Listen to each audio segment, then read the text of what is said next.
아버지께서 일하시니 라는 제목으로 하나님의 말씀을 좀 나누도록 하겠습니다. 제가 여러분에게 질문을 하나 던져보고 싶어요. 이거는 가정입니다. 만약에 이런 상황이라면 여러분들은 어떨 것인가에 대한 생각을 머릿속으로 한번 시뮬레이션을 돌려보셨으면 좋겠습니다. 만약에 방학이 없다면, 지금 막 절규의 소리가 내면 깊은 곳에서 흘러나왔어요. 자, 만약에 쉼이 없다면, 만약에 휴일이 없다면, 만약에 시험이라는 그 일상이 평생 지속된다면, 여러분 어떠세요? 저 패고 싶죠? 지금 거의 뭐 표정이 가정했을 뿐인데 이분들의 표정은 저를 거의 지금 십자가에 못 박을 만한 표정으로 지금 저를 쳐다보고 계세요. 아무리 가정이어도 이거는 정말 상상도 하기 싫지 않나요, 여러분? 우리가 시험 기간을 어떻게 버팁니까? 시험 끝난 그 날을 기대하면서 하루하루를 버티잖아요, 그렇죠? 우리가 하루하루 주어진 일상, 학교에서 보내는 그 일상을 어떻게 보냅니까? 또 방학, 졸업, 그 다음 스텝을 보면서 한 스텝 한 스텝 버텨내는 게 우리의 삶의 모습인 것 같아요. 근데 만약에 그런 것들이 없다면 정말 진짜 생각도 하기 싫죠. 목사님도 그런 것 같아요.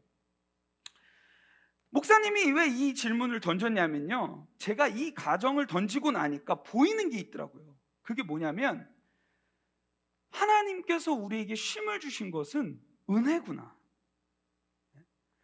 하나님께서 창세 그때부터 이미 본인이 쉼을 가지심으로, 솔직히 하나님은 쉼이 필요합니까? 안 필요합니까?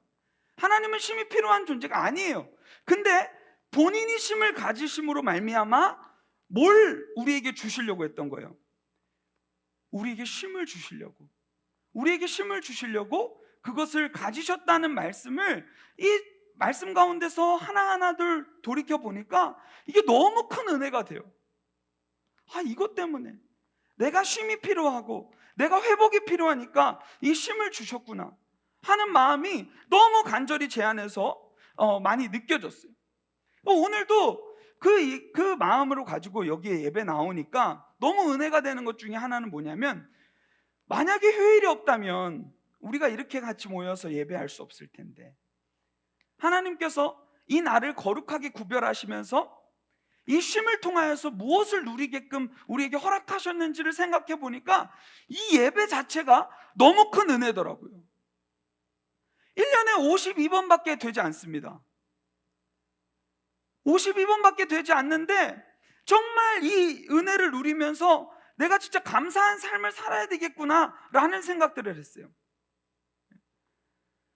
그러니까 진짜 비로소 딱 멈추고 나니까 보이는 게 있는 거예요. 진짜 어떤 스님의 책 제목처럼 멈추면 비로소 보이는 것들이 있는 거죠.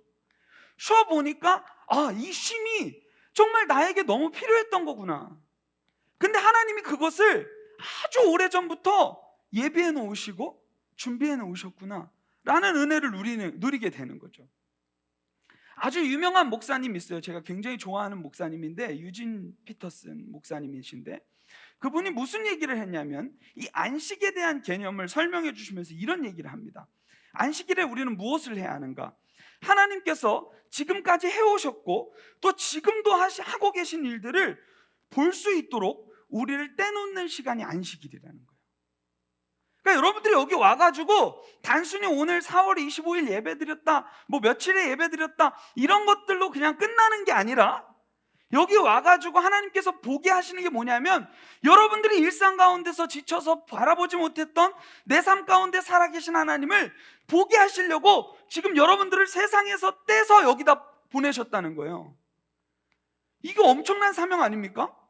여러분들 지금 세상 사람들은 다 공부하느라 바쁘고 시험 준비하느라 굉장히 바쁜 시기를 보내고 있지만, 여러분들은 왜 여기 떼서 보냈냐면, 여기서 내가 너의 주인이야? 내가 너의 하나님이야? 나는 너에게 쉼을 주는 사람이야? 쉼을 주는 하나님이야? 이런 것들을 보여주시기 위함이라는 겁니다. 여러분, 그것을 발견하는 시간들이 되었으면 좋겠어요. 그러면서 또 이런 얘기를 하세요. 주님의 잔잔한 소리를 들을 수 있도록 이곳에서 하나님께서 원하시는 일은 뭐냐면 내 소리를 죽이는 것. 이곳에서 여러분 단순히 안식일을요 그냥 단순히 쉼으로 보내는 것이 아니라 먼저는 하나님께서 내 인생 가운데 어떻게 역사해 오셨고 또 지금은 또 어떻게 살아계시는지를 볼 뿐 아니라 동시에 뭘 해야 되냐면요, 내 소리, 내가 세상에서 살면서 내가 냈던 수많은 소음들을 잔잔하게 하고 그분의 세미한 소리에 귀 기울이는 시간이라는 것을 얘기해 주는 거예요. 저는 너무 은혜가 돼요.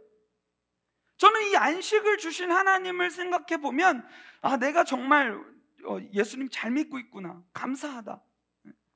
안식을 말하는 종교 얼마나 아름답고 멋있습니까? 너무 감사해요. 근데요, 제가 이제 청소년 사역을 하다 보니까 이게 주객이 전도되는 경우들이 많이 보이더라고요. 제가 너무 마음이 아파요. 저는 이제 원래 그 전에 학교에서 일하면서 학교에서 이제 복음을 전하는 일을 하면서 되게 마음 아팠던 적이 한두 번이 아닙니다.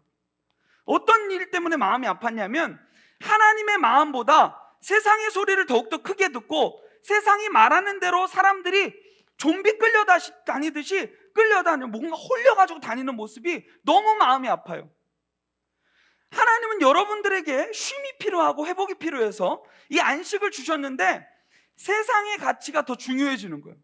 이 시간에 뭔 예배야, 공부나 해야지. 이 시간에 너무 아깝다. 세상 사람, 야 그렇게 해가지고 너 성공 못해. 이런 마음으로 세상의 소리를 더욱더 크게 듣는 거죠. 그러니까 어떻게 됩니까? 청소년들 부서 보면요, 시험 기간에 그 부서가 진짜인지 가짜인지가 다 드러나요. 시험 기간 되면요 인원이 확 줄어요. 다 공부하러 갔어. 분명히 하나님께서는 안식일을요 공부하라고 주신 날이 아니에요, 여러분. 우리에게 왜 주일까지 이렇게 여러분 이렇게 딱 구별해서 주셨냐면 여러분 더 오히려 부족한, 한 주 동안 부족한 공부들을 이날에 해라 이렇게 주신 게 아니라고요. 근데 우리는 어떻습니까? 일주일 동안 놀다가 주일에 집중 교육하는 그런 모습들이 너무도 많은 거죠. 물론 이 결정권은 여러분들에게 없는 거 알고 있습니다. 누군가에 이끌려서 여러분들도 그런 걸 하고 있겠죠. 저는 근데 무섭지 않아요. 내가 잘못된 얘기를 하고 있는 게 아니니까. 제가 학교에서 사역하면서 진짜 마음 아팠던 일이 뭔지 아십니까? 처음에 들어갔는데요, 한 아이가, 여자아이가 저를 불러요. 목사님 잠깐 얘기 좀 할 수 있을까요? 봤어요. 40분을 울어요, 내 앞에서. 내가 한번 얘기한 적 있죠. 40분을 내 앞에서 울어요, 그냥. 너무 당황했어. 내가 어떻게 해야 되나, 이거 어떻게 반응해 줘야 되나, 계속 막 울고 있는 거예요. 그래가지고 제가 이제 그 아이에게 뭘 해줄 수가 없으니까 계속 우는 거를 봐주고 들어주고 이랬어요. 그랬더니 40분이 지난 다음에 이제 말을 하나씩 꺼내기 시작하는데 제가 정말 너무 힘들다라는 말 한마디 하고 또 울어요. 와, 진짜 죽는 줄 알았어 그때. 어떻게 해야 되나, 도움이 되고 싶은데 계속 우는 거예요. 알고 봤더니 그 친구 우울증을 앓고 있는 친구였어요. 근데요 여러분, 제가 왜 이 얘기를 잠깐 하냐면요, 저는 너무 그때 마음이 아팠어요. 그 아이의 상황을 더욱더 듣고 보니까 이 친구가요 우울증 약을 복용하면서 공부하고 있다는 얘기에 제 가슴이 찢어질 것 같더라고요. 왜요? 그까지 성공이 뭐가 그렇게 중요한데. 물론 제가 자녀가 없어서 지금 아주 교만한 모습으로 지금 이 말씀을 전하고 있는지 모르겠어요. 그러나 전 아니었으면 좋겠어요. 너무 마음이 아픈 거예요. 얘를 보는데 내가 해줄 수 있는 건 없고 얘가 약을 먹으면서 맨날 공부하고 있다는 그 모습에 막 가슴이 미어지는 거예요. 그 상황을 듣고 나니까 얘를 볼 때마다 막 눈물이 나요. 얼마나 힘들었니? 뭐 그게 성공이 중요한데. 화가 나요. 부모님 만나고 싶더라고요. 성공보다 얘가 중요한 거 아니에요? 얘가 건강하게 공부하는 것, 그게 중요한 거 아닙니까? 뭔가 내가 꿈꾸어놨던 얘의 미래를 가지고 그렇게 행동하는 모습에 제 가슴이 막 터질 것 같더라고요. 중요해요. 여러분들이 어떤 일들을 하고 그 비전을 이루어가는 과정 다 중요합니다. 제가 안 중요하다는 것이 아닙니다. 근데 여러분들 꼭 봐야 되는 것은 뭐냐면 뭐가 중요한지를 알아야 된다는 거예요. 뭐가 중요한지. 저의 확실한 가치는요, 생명이에요. 생명을 건지고 봐야지. 지금 뭐 성공이고 뭐가 중요합니까? 어떤 대학이고 뭐가 중요합니까? 이 사람이 살아야 될 거 아니에요. 온전한 정신으로 공부할 수 있도록 도와줘야 될 거 아니에요. 약 먹어, 그리고 공부해. 이게 진정한 치료입니까? 너무 화가 나는 거예요. 여러분, 근데 지금 제 이 이야기가요, 비단 우리들만의 이야기는 아닙니다. 저는 근데 이런 친구들 굉장히 많이 봤거든요. 저는 너무 마음 아파요. 제가 그 아이를 케어하고, 심지어 그 아이는 교회를 안 다니는 아이였어요. 근데 그 아이가 예수님을 믿게 되는 그 과정, 그리고 우울증이 자연스럽게 좋은 공동체를 만나니까 자연스럽게 약해지는 모습들을 보면서 결국 하나님이 이 일을 보여주시려고 이 공동체에 보내셨구나라는 것을 굉장히 많이 깨닫게 되었습니다. 근데요, 여러분, 이게요, 진짜 우리들의 일상 가운데서 일어나는 수준, 그것을 넘어선다는 것을 저는 오늘 말씀을 통해서 비춰내고 싶은 거예요. 저는 여러분들에게 꼭 얘기해 주고 싶어요. 성공이냐 그리고 생명이냐, 날마다 이 두 갈림길에서 저는 소리치면서 날마다 기도했어요. 하나님, 제발요, 우리 이 땅에 사는 사람들이 생명과 성공을 동일선상에 놓고 이걸 가지고 비교하고 그렇게 살아가지 않으세요. 제발 생명을 소중하게 여기는 그러한 사람들이 될 수 있도록 인도하여 주세요 라는 기도들이 막 많이 나왔어요. 비교의 대상 자체가 될 수 없는 내용이에요. 오늘 성경이 그 얘기를 보여주고 있거든요. 오늘 본문에 무슨 이야기가 나오냐면요, 예수님께서 38년 된 병자를 고치시는 장면이 나옵니다. 요한복음 5장에. 여러분들, 요한복음은요, 목사님이 몇 번 설명을 좀 드린 적이 있어요. 요한복음은 예수님이 누구신가에 대한 부분들을 계속해서 보여주려고 하는 아주 중요한 메타포가 있습니다. 그래가지고 그걸 풀어내기 위해서 굉장히 이 구조도 많이 달라요. 그래서요, 여러분, 그 사복음서라고 할 때는 마태, 마가, 누가, 요한, 이렇게 4개 복음서를 얘기하는데, 여기서 공간복음이라고 하면요, 요한복음은 빠져버려요. 요한복음은요, 요한만의 독특한 구조와 기법을 가지고 이게 써졌거든요. 봐보세요, 여러분. 보세요. 그럼 뭘 봐야 돼요? 손가락을 봐야 됩니까? 손가락이 가리키는 방향을 봐야 됩니까? 여러분, 이게 요한복음의 키예요. 아주 중요한 키입니다. 뭘 봐야 돼요?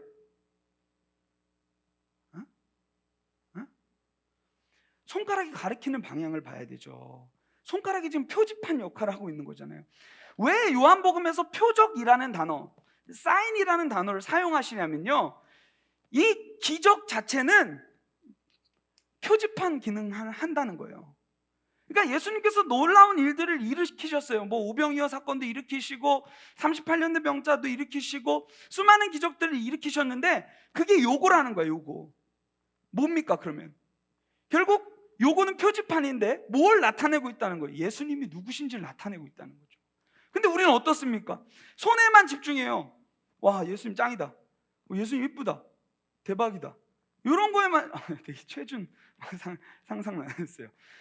거기에만 집중하면서 나아가고 있는 모습들이 굉장히 많은 거죠. 오늘 이 말씀에서도요, 분명히 38년 된 병자를 일으키신 이 장면을 통하여서 예수님께서 보여주고 싶은 가장 중요한 메시지가 있는데, 그것을 여러분들이 오늘 발견하는 시간들이 되었으면 좋겠습니다. 예수님께서요, 한 명절에, 그 명절이 무슨 날인지는 뭐 정확하게 지금 중요한 문제는 아니니까 넘어가도록 할게요. 한 명절에 지나가십니다. 지나가시는데 한 못을 지나가세요. 연못을. 그래서 예수님이 이렇게 지나가시다 보니까 그 연못의 이름이 뭐라고 얘기하고 있냐면 2절의 말씀에, 5장 2절의 말씀에 이렇게 되어 있습니다. 베데스다라는 하는 연못이 있는데 라고 되어 있어요. 베데스다라는 말의 뜻은 뭐냐면 은혜의 집, 자비의 집이라는 내용이에요. 은혜의 집, 자비의 집. 왜 그런 이름이 붙여졌냐면요, 거기 가면 은혜가 있어요. 그래가지고 그 은혜를 사모하면서 사람들이 모여 있어요. 3절에 보니까 그 안에 많은 병자, 맹인, 다리 저는 사람, 혈기 많은 사람들이 누워 물의 움직임을 기다리니. 물의 움직임을 기다리는 약자들이 모여있는 곳이 은혜의 집, 자비의 집이라는 거죠. 근데요, 여러분 여기서 보면 되게 역설적인 내용이 하나 등장을 해요. 뭐냐면 여기서 상대평가가 등장합니다. 어떤 상대평가냐면 이런 거예요. 이는 천사가 가끔 못에 내려와서 물을 움직이게 하는데, 물을 이렇게 천사가 한번 터치하나 봐요. 그러면 어떤 일이 일어나냐면 물이 움직인 후에 가장 먼저 들어가는 사람에게만 병이 어떤 병인지 낫게 되는 일들이 일어난다는 거죠. 여러분 이거 말이 안 되지 않아요?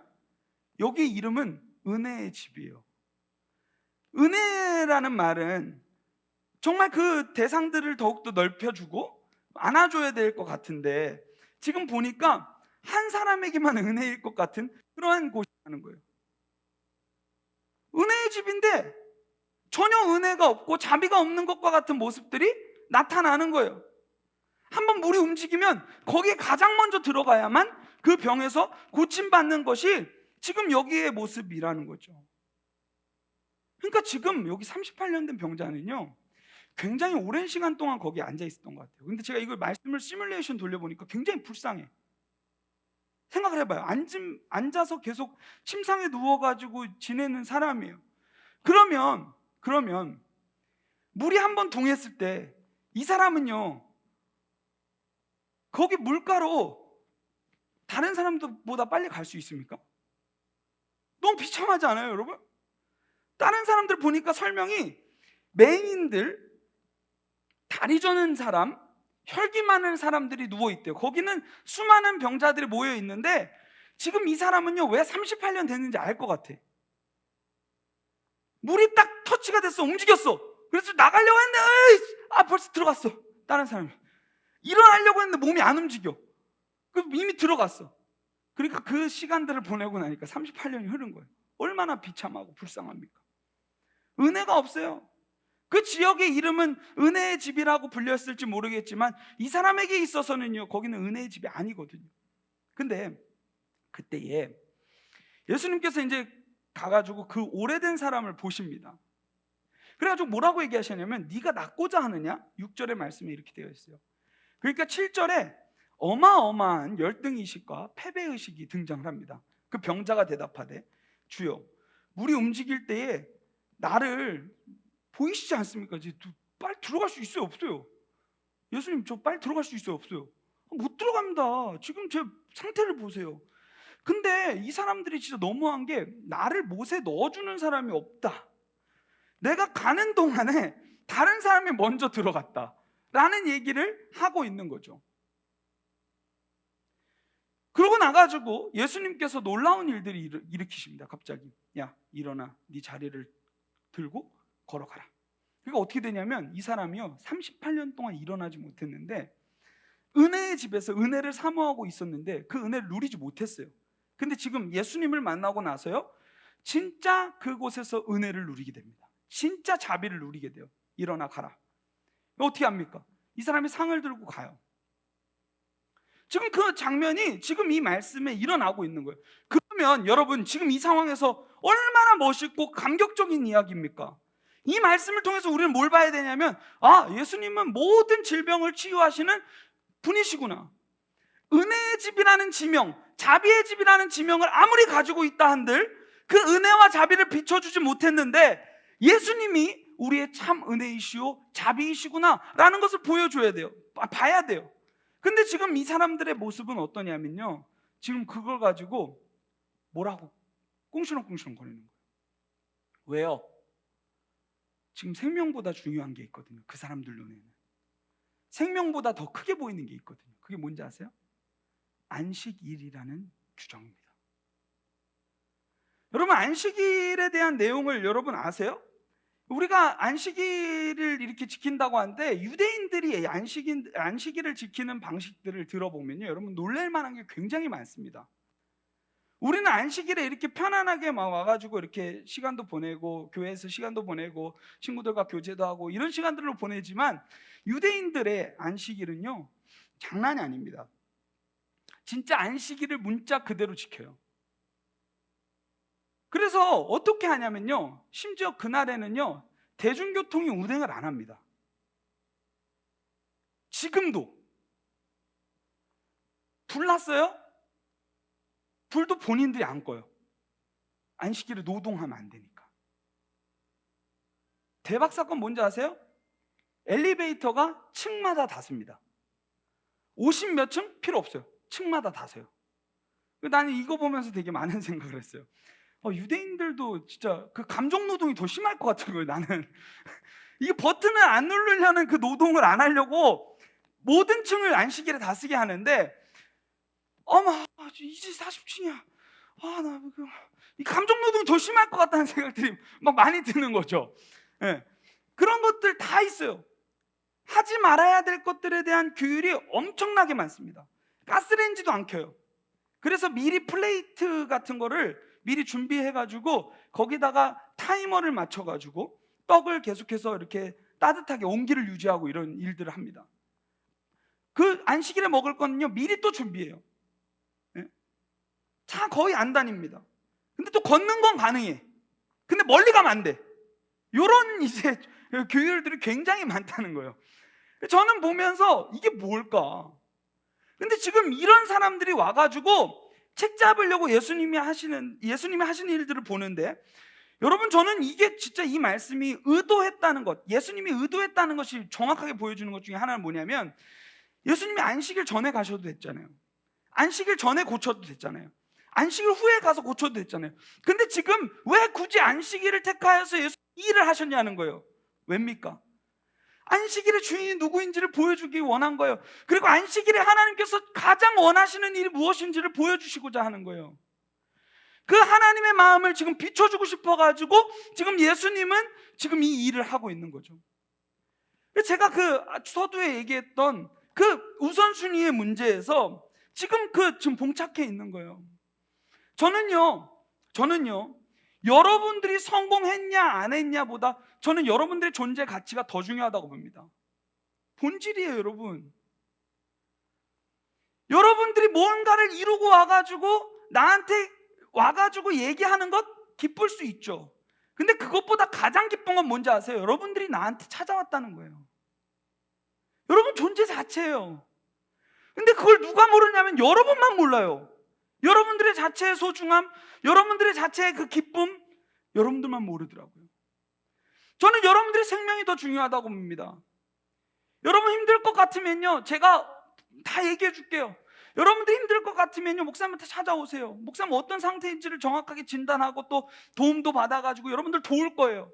여러분들이 잘 살아가는 것이 중요하지, 여러분들이 무언가를 하느냐에 대해서는 저는 별로 그렇게 중요하지 않다고 봅니다. 하나님이요, 하나님 뜻하시면요, 이 일도 하고 저 일도 하게 되는 거예요. 여러분들이 꼭 그것을 기대하면서 살아갔으면 좋겠어요. 제일 중요한 건 여러분들의 생명이에요. 여러분들의 존재예요. 여러분들이 무언가를 이뤘냐? 아니에요. 동료로서 그것을 기뻐할 수 있지만 제일 중요한 건 그거라는 거예요. 지금 여기서 38년 된 병자가 일어났으면 사실상 주변 사람들은요 오히려 축제를 열어야 돼요. 야, 진짜 대박, 우리가 기다리던 메시아가 왔구나. 지금 이 사인이 우리에게 보여주고 있는 게 예수님은 생명이시구나, 예수님은 은혜이시구나, 예수님은 자비이시구나, 이거를 좀 봐야 하는데, 지금 이 사람들은요 저기서 뭘 보고 있냐면 안식일에 일해? 안식일에 지금 병을 고쳐? 아니, 안식일에 지금 저 사람이 자기의 침상을 들고 가는 것조차 안 되거든요, 규율에 따르면. 불편한 거예요. 아무리 예수님이어도 예수님에 대한 이해가 없으니까 불편한 거예요. 어떻게 지가 뭔데 우리의 가장 중요한 이 견고한 이것을 지금 어기고 있는 거지? 라는 생각을 하는 거예요.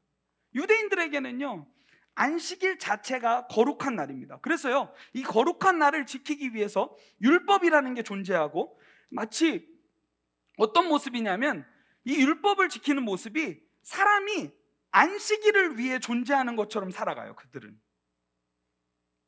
주객이 전도됐잖아요. 그러니까 예수님께서 그 마가복음 2장에서 한번 이것에 대해서 얘기를 한번 합니다.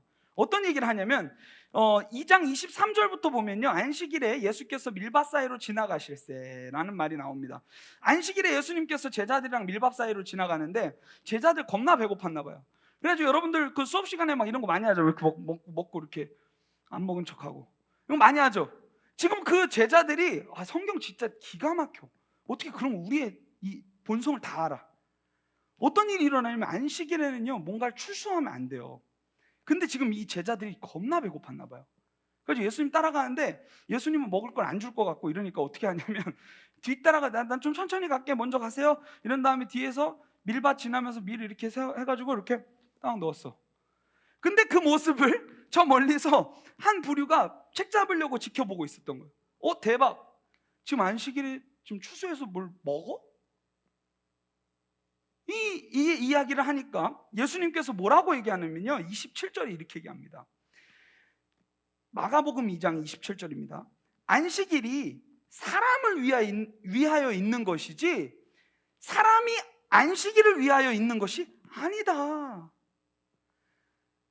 지금 이 말은 뭐냐면 생명이 중요하지 안식일에 규정 지키는 게 그렇게 뭐가 그렇게 중요하냐는 얘기를 하고 있는 거예요. 그 뒤로요 마가복음 3장에도 계속 얘기 나오는 것은 뭐냐면 예수님께서 안식일에 손 마른 사람을 고치는 장면이 또 나옵니다. 그랬더니 예수님께서 또 주변 사람들이 또 예수님을 막 책 잡으려고 해요. 그러니까 예수님 뭐라고 하시냐면 안식일에 선을 행하는 것, 악을 행하는 것, 생명을 구하는 것, 죽이는 것 어느 것이 옳냐? 이렇게 물어보세요. 무엇이 중요하다는 얘기입니까? 생명이 중요하다는 얘기를 지금 해주고 있는 거예요. 그러면서 예수님께서 무슨 마음을 가지시냐면 그들의 마음이 완악함을 탄식하사 노하심으로 그들을 둘러보시고 그 사람에게 이르시되 네 손을 내밀라 하시매 내밀매 그 손이 회복되었더라. 여러분 안식일은요 회복을 위해 존재하는 겁니다. 왜 회복이 중요합니까? 생명 때문이에요. 그러면 여러분 안식일의 가장 본질은 뭐냐면요 생명을 보존하고 회복하는 것이 굉장히 중요한 문제입니다. 근데 지금 여기서 예수님을 책 잡으려고 했던 수많은 사람들의 모습을 보면 뭐가 빠져 있는 거예요? 무엇이 중요한지를 빼먹고 규정 어겼다는 거예요. 우리도 교회에 다니다 보면 이런 거 많이 하죠. 내가 살아왔던 신앙의 배경을 가지고 오늘을 해석해요. 나 때는 예배 이렇게 드렸는데 나 때는 찬양 이렇게 했는데 너는 엄격한 기준과 그러한 것들을 가지고 책 잡는 거죠. 비본질적인 것까지도. 나 때는 TV 오른쪽에 놨는데 너는 왜 왼쪽으로 놓냐? 이거 너무 아닌 거 아니야? 라는 게 그런 모습이라는 거죠. 이거 뭐 오른쪽에 넣을 수 있고 왼쪽에도 넣을 수 있는 문제를 가지고 그걸 가지고 막 책 잡고 있는 모습들이 나오는 거예요. 뭐가 중요한지를 알아야 되는데 지금 이 말씀이 그걸 보여주고 있는 거예요. 안식일에 왜 일하냐? 규정 어겼네 라고 하는 가운데 예수님께서 뭐라고 하십니까? 아버지께서 이제까지 일하시니 나도 일한다. 이게 오늘 핵심이에요. 이걸 정리해서 말씀을 드릴게요. 아버지께서 생명을 중요하게 여기시고 생명을 회복하시려고 안식일이라는 것을 창세 때부터 배치하셨고 그 일을 지금까지도 생명을 보존하기 위해서 일하시는데 내가 어떻게 그 일을 거스르냐? 나와 아버지는 하나다. 아버지께서 그렇게 하셨던 것처럼 나도 그렇게 하는 것이다. 지금 너희들 꼭 기억해야 될 게 있어. 규정이냐 생명이냐? 뭐가 그렇게 중요하냐? 예배를 어떻게 드리고 그게 뭐가 그렇게 중요하냐? 그 안에서 결국은 영혼이 살아가고 영혼이 회복되는 것, 그것이 중요한 게 아니냐라는 것을 지금 지적해주고 있는 거예요. 우리는 신앙생활하면서 수많은 규정들과 규칙들을 내 스스로가 정립하며 살아가는데 지금 이 말씀을 통하여서 예수님께서 보여주시고자 하는 가장 큰 원칙, 가장 본질적인 원칙은 뭐냐면 생명이 중요하다는 거예요. 생명이 중요하다. 여러분 안식을 왜 주셨냐면요 여러분들을 통하여서 규정을 지키라고? 그 규정을 지키면 내가 기뻐서? 뭐 변태입니까? 그거 아니에요. 여러분들에게 안식을 주신 이유는요 여러분들의 회복, 여러분들의 생명의 주관자가 누군지 그것을 보게 하시려고 하는 거예요. 마지막으로 이 이야기만 하고 마칠 거예요. 여러분 꼭 기억하셨으면 좋겠어요. 안식일은 회복이라는 포인트가 절대 잊혀져서는 안 됩니다. 예수님의 핵심은 이거예요. 우리에게 안식을, 이 이스라엘 백성들에게 안식을 허락해 줬던 그 이유 중에 하나는 뭐냐면, 애굽에서 종노릇하면서 일주일 내내 노동의 역할들을 감당하면서 살아가고 있는데, 우리가 일상 가운데서 그런 생각을 할 때가 있잖아요. 나는 그 어떤 회사에, 어떤 학교에, 어떠한 것에 나는 톱니바퀴야, 부속품이야 라는 것을 느끼고 있을 때 모세를 통하여서 찾아가게 하십니다. 그래서 무슨 얘기를 하냐면, 너 부속품 아니야. 이 메소포타미아의 문명을 만드는 그런 부속품 아니야. 너 쉬어야 돼. 너 회복해야 돼. 그래서 하나님이 오늘 이 말씀을 통해서 하나님이 어떤 분이신지를 들으라고 하셨어. 이것 자체가 우리가 쉼이야. 그리고 이것을 통하여서 우리가 어떤 존재인지를 알아야 돼. 너 사랑받고 있어. 세상은요, 여러분들 계속해서 놀지 말라, 계속해서 일하라 얘기하죠. 거기에 귀 기울이지 마세요. 하나님께서 원하시는 내용은 뭐냐면요, 안식일 거룩하여 구별하여 지킬 것인데, 거기에서 예수님이 안식일에 행하셨던 대로 나도 그 일에 동참하는 것인 줄 믿습니다. 여러분, 가장 하나님께서 여러분들에게 기대하시고 기뻐하시는 일은 뭐냐면요, 이 안식일에요, 여러분 일주일 동안 세상의 소리만 듣고 살아왔잖아요. 계속 분주하게 살아왔잖아요.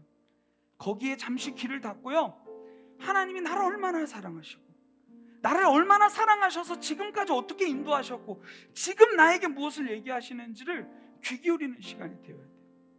제가 아까 처음에 말했던 것처럼 하나님이요, 이 안식을 통하여서 하나님의 일하심을 보게 하시고, 또 동시에 이제 내가 이러한 은혜를 받아서 하나님께서 잔잔하게 나에게 하시는 말씀이 무엇인지를 귀 기울이고 거기에 반응하며 나가는 것, 이것은 하나님께서 가장 기뻐하시는 일들입니다. 여러분, 우리가 일상 가운데서 안식일을 거룩히 구별하여 지키지 못하는 그런 상황 가운데 있는 친구들이 있을 거예요. 근데 우리의 마음만큼은요, 어느 자리에 있든지 하나님께 집중하며 나아가는, 일주일에 한 번이라도 하나님께 온전히 집중하여 나아가는 그런 우리 고등부가 되었으면 좋겠습니다.